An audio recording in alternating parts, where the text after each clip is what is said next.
특종과 이슈에 강한 기자들, 정보과학부 서정근 기자입니다. 오늘은 김정주, 방준혁, 김택진 등 한국어의 게임 재벌 3인방에 대한 이야기를 풀어놓을까 합니다. 김정주 넥슨 회장은 지난 2008년 게임사 네오플을 4천억 원에 인수했습니다. 연매출 400억 원대 회사를 너무 비싸게 샀다고 당시 말들이 많았는데요. 네오플이 넥슨에 인수된 후 2017년까지 10년간 벌어들인 돈은 무려 4조 8천억 원입니다. 방준혁 의장은 자신이 창업한 넷마블을 CJ그룹에 800억 원에 매각하고 떠났다. 전문 경영인으로 다시 복귀했습니다. 이 과정에서 넷마블에 약 300억 원을 재투자했는데 지금 방 회장의 넷마블 지분 가치는 3조 원이 넘습니다. 김택진 대표가 지난해 선보인 리니지 M은 2017년 7월 한 달간 전 세계에서 가장 많은 돈을 번 모바일 게임이 됐습니다. 3인방과 이들의 회사는 정말 눈부신 성공 스토리를 써왔는데요. 그 이면에는 흥미진진한 이야기가 많습니다.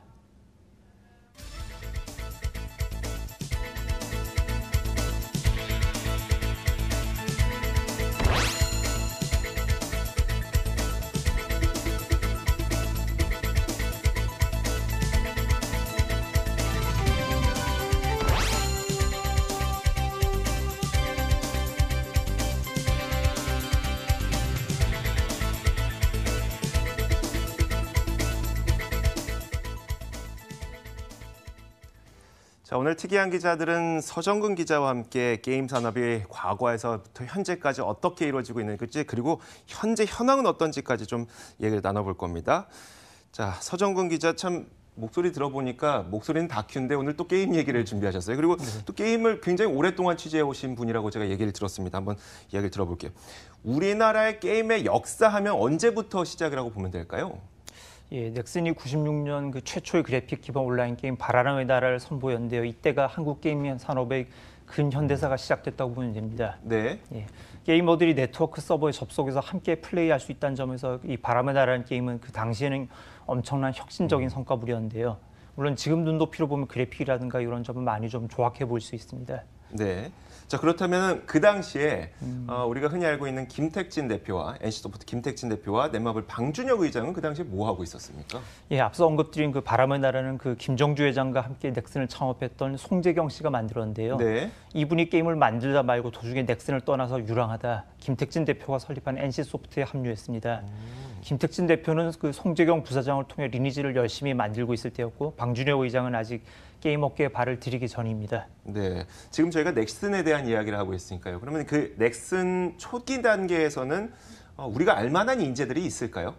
예, 아까 말씀드렸던 것처럼 리니지의 아버지인 송재경 현 엑셀게임즈 대표, 네네. 그다음에 나성균 네오위즈 창업자, 박진환 전 네오위즈 대표, 그리고 지금은 국회의원이 된 김병관 웹젠 최대 주주 등이 함께 있었습니다. 네.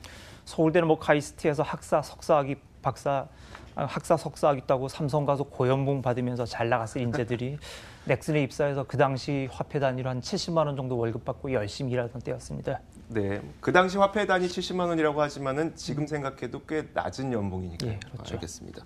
그 초창기에는 넥슨과 NC소프트의 라이벌 구도가 굉장히 그 경쟁이 되었었다면 그 이후에는 넷마블이 또 경쟁에 뛰어들었어요.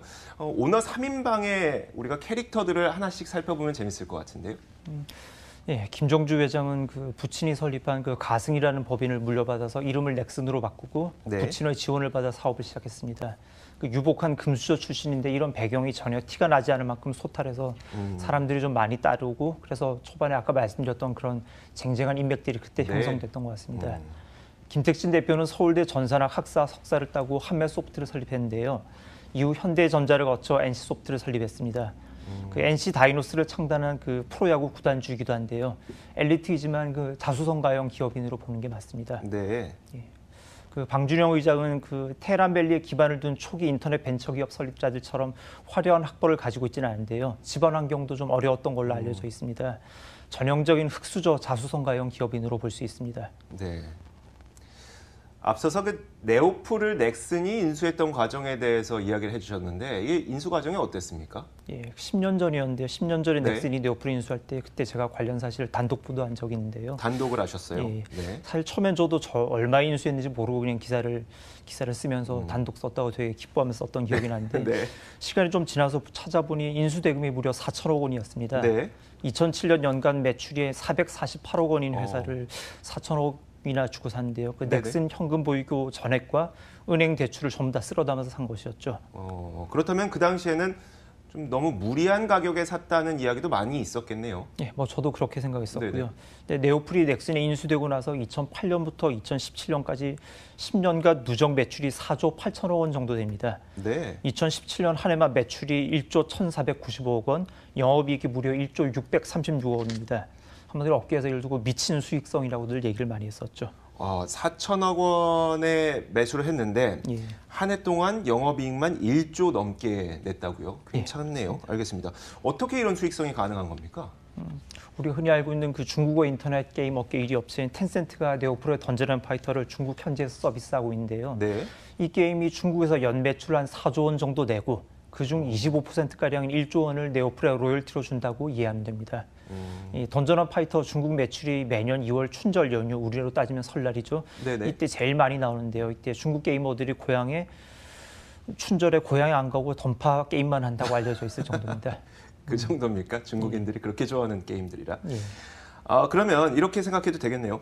뭐 메이플 스토리라든지 아니면 던전 앤 파이터, 서든 어택과 같이 이제 넥슨에게 돈을 잘 벌어다 주는 그런 게임들을 네오플이라는 기업을 인수함으로써 확보하게 됐다고 봐도 되는 거예요. 이 게임들이 뭐 네오플이 만든 게임도 있고 다른 회사들이 네네, 만든 게임도 있는데 이 게임들을 다들 인수합병을 통해서 얻은 인수합병으로. 거죠. 이 이면에는 건데 김정주 회장이 뭐 돈이 남아돌아서 인수한 게 아니고 네네. 사업하면서 고비마다 이제 위기 의식을 느낄 때마다 이걸 돌파구를 마련하기 위해서 인수한 측면이 큽니다. 특히 김택진 대표와 그 라이벌 구도가 영향을 많이 미쳤다고 볼 수 네네. 있는데요. 초창기 경쟁에서 바람의 나라보다 리니지가 더 큰 많은 돈을 벌었고요. 넥슨이 마비노기를 또 후속으로 출시해도 NC가 선보인 리니지2에 많이 밀렸습니다. 네네. 네, 후발주자인 NC가 넥슨을 추월하고 초창기 경쟁에서 계속 1위 자리를 지켰던 것이죠. 넥슨 출신이 이승찬 씨가 독립해서 설립한 위젯이 메이플 스토리를 성공시키니까 김정주 대표가 바로 300억 원의 일을 인수했던 적이 있는데요. 메이플 스토리는 초등학생들이 뭐 너나 할 것 없이 즐겼던 게임입니다. 한때 방학 시즌에 동시 접속자가 한 60만 명 정도 됐던 게임이죠. 네. 전국 초등학생 수가 한 180만 명 정도 되는데 방학 되면 초등학생 3사람 중 1사람은 어머니 눈을 피해서 메이플 스토리 서버에 접속해 있었다고 보면 됩니다. 네. 그리고 네오프린스는 네오이즈나 넷마블 등 또 다른 경쟁자들이 치고 올라와서 넥슨이 위기를 맞았을 때 이루어졌습니다. 바람의 나라 상용 버전을 완성한 정상원 전 대표 등 그 넥슨 개발자들이 네오이즈에 대거 합류해 있었는데요. 이들이 피파 온라인 시리즈를 성공시키며 승승장구하자 보다 못한 김정주 대표가 네오플을 인수한 것이죠. 알겠습니다. 그런 식으로 M&A를 통해서 좋은 게임들을 또 계속 확보를 해 나간 과정이었다는 얘기네요. 자, 그런데 우리가 지금 살펴보고 있는 김정주, 김택진 그리고 방준혁 이 세 인물이 대충돌하게 되는 시기가 왔다고 알고 있어요. 일단 그에 앞서서 김정주 대표의 M&A의 정점은 넥슨이 NC소프트 일대 주주로 등극했던 2012년입니다. 네네. 넥슨이 그 김택진 대표가 보유한 NC 지분 14.7%를 8천억 원에 인수했는데요. 근데 지분 인수 목적이 경영권 획득도 경영 참여도 아니고 그냥 네. 단순 투자였어요. 네. 김택진 대표 경영권까지 그대로 보장해줬습니다. 경쟁 회사에 지분 투자를 했다는 거죠. 예, 그렇습니다. 이전에 넥슨이 기업을 살 때는 피인수되는 회사 지분 100%를 전량 다 인수하고 자회사로 가져오는 거고요. 예, 그리고 경영진을 다 물갈이해서 뼛속까지 넥슨 회사로 세탁하는 과정을 거쳤는데 이와 비교하면 굉장히 좀 차별성이 있었습니다. 왜 이런 차이가 있었을까요? 왜 달라졌을까요? 왜? 상대하기 버거운 라이벌인데 이 두 라이벌 두 회사가 소모적으로 싸우지 말고 네네. 한 배를 같이 타자라고 합의를 했던 것 같습니다. 그 양사 현금 보유고를 합쳐서 일렉트로닉 아츠 같은 세계 1, 2위 다투는 게임 회사를 인수해서 우리 둘이 크게 한번 같이 놀아보자 네네. 이런 의기투합이 있었던 것 같습니다. 테헤란밸리에서 출발한 두 회사가 힘을 합쳐서 미국 실리콘밸리 본산에 태극기를 한번 꽂아보자 그런 발상이었다고 보시면 됩니다. 의도는 매우 좋아 보이는데 이게 그러면 제대로 성사되지 않았습니까? 경영권 분쟁이 일어났었어요. 세상 모든 일이 뜻하는 대로 잘 안 되는 네네. 경우가 더 많잖아요. 이게 두 사람이 매물로 점찍은 회사들이 조용조용히 사도는데 이렇게 딱 선포를 하고 우리가 이 애를 사겠어 인수하니까 이 애가 그렇지 않아도 기분 나쁠 텐데 막 비싼 값을 부르면서 당연히 거부를 했겠죠. 네네. 점찍은 회사들은 피인수를 거부하고 NC가 되는 신작이 좀 기대에 못 미쳤어요.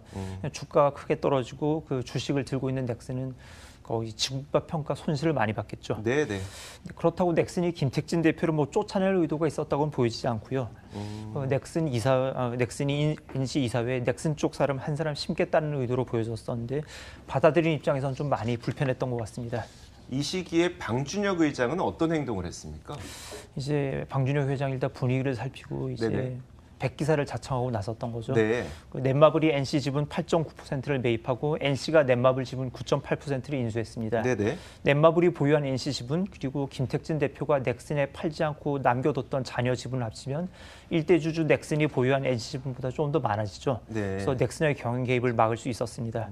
그리고 넷마블은 이제 리니지2, 블레이드 앤 소울 등 NC 게임 브랜드를 활용해서 모바일 게임 만들 권리를 확보했죠.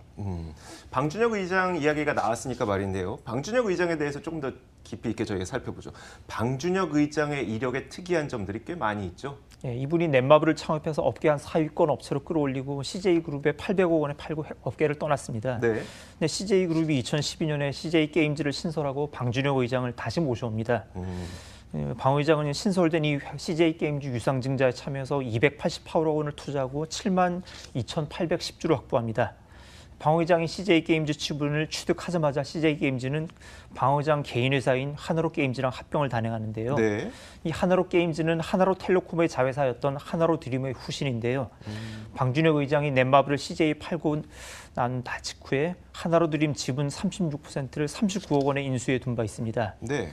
하나로드림이 전체 발행 주식 중에서 방 의장이 보유한 지분을 제외하고 모두 다 유상 감자를 해서 방 의장이 하나로드림 지분 100%를 모두 가져간 상황이 된 거죠. 네. 이 하나로드림이 하나로게임즈로 이름을 바꾸고 CJ게임즈랑 합병한 건데요. 다시 한번 정리하자면 이재현 CJ 회장이 방 의장을 다시 모셔오기 위해 CJ게임즈를 설립하고 방 회장이 그 지분 일부를 취득하고 그 상황에서 방 회장 개인 회사랑 합병시켜서 방 회장이 CJ게임즈 지분을 48.2%까지 끌어올릴 수 있게 배려해 준 거죠. 그 쉽게 말하자면 창업자가 나 이제 이 회사 팔겠습니다 해서 다 팔고 나갔는데 예. 이재현 회장이 다시 불러왔다는 거죠. 그리고 지분도 높여주고 이게 어떻게 가능했던 거죠? 예, 당시 넷마블의 주력 수요는 서든어택이라는 총싸움 게임이었는데요. 이 게임을 만든 게임아이라는 회사를 넥슨이 인수하고 게임 서비스도 넥슨이 직접 하게 됐습니다. 네. 넷마블 입장에서 뺏긴 거죠. 수익원이 없어져서 이제 넷마블이 속절없이 무너지자 이재현 회장이 구원투수로 방 회장을 콜업한 것인데요.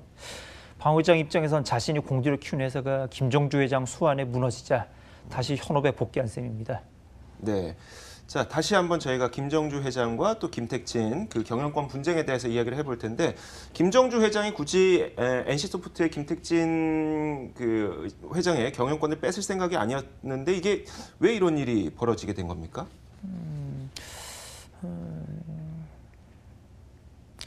그 여러 가지 면에서 생각해 볼 수 있는 네. 면이 있습니다만은 김정주 회장 입장에서는 일단 자신의 보유한 지분의 가치를 확실히 해서 NC소프트와 김택진 대표에게 자신의 우월적 지위를 확인받고 싶지 않았을까 네. 그렇게 판단할 수 있습니다. 알겠습니다. 자, 저희가 이야기를 조금 더 진행을 해볼게요. 결국은 그 김정주에게 유감을 갖고 있는 두 사람이 김정주에게 반기를 든 것 아니냐 이런 분석은 나오고 있는데 어떻게 보세요? 뭐 결과적으로 그렇게 보는 게 정확하고요. 네네. 넥슨은 NC랑 3년간 불편한 동거하다 아무 소득을 얻지 못하고 NC 지분을 매각했습니다. 네네. 넷마블은 이제 NC의 IP를 빌려서 리니지2 레볼루션을 만들어서 이 게임이 연매출 1조 원짜리 게임이 돼서 업계 4위 정도 하던 회사가 넥슨을 텅비까지 추격하는 2위 회사가 됩니다. 방 의장은 CJ게임즈를 CJ그룹에서 분할시켜서 다시 독립하고 CJ게임즈랑 넷마블을 합병시켜서 통합 넷마블을 출범시켰는데요. 네. 앞서 방 의장이 CJ게임즈 지분 48.2% 취득하는 데 들인 비용이 약 한 321억 원 정도인데 통합 넷마블 일대 주주가 되고 그 자산 가치가 3조 원이 넘는 신데렐라가 됐습니다. 네. 자, 그렇다면 마지막으로요. 그 방준혁 의장과 김택진 대표의 그 공동 공세가 김정주 회장을 협공하는 구도로 이어지게 될 것으로 보이십니까? 전망은 어떻게 하세요? 지금까지 그랬고 넥슨이랑 NC는 앞으로도 계속 냉랭하게 관계를 이어갈 가능성이 커 보입니다. 사실 그렇다고 넷마블과 NC가 계속 손을 잡는다는 보장은 없어 보입니다. 네네. NC 게임 IP를 넷마블이 빌려 쓰는 제휴는 현재 넷마블이 만들고 있는 블레이드 앤 소울 레볼루션을 끝으로 종료되는데요. 세 사람이 지금까지 한 또 다른 형태로 또 다른 이합 집산을 통해서 치열하게 경쟁하게 될 것으로 전망됩니다. 네, 알겠습니다. 자, 지금까지 서정근 기자와 함께 이야기 나눠봤습니다. 말씀 고맙습니다.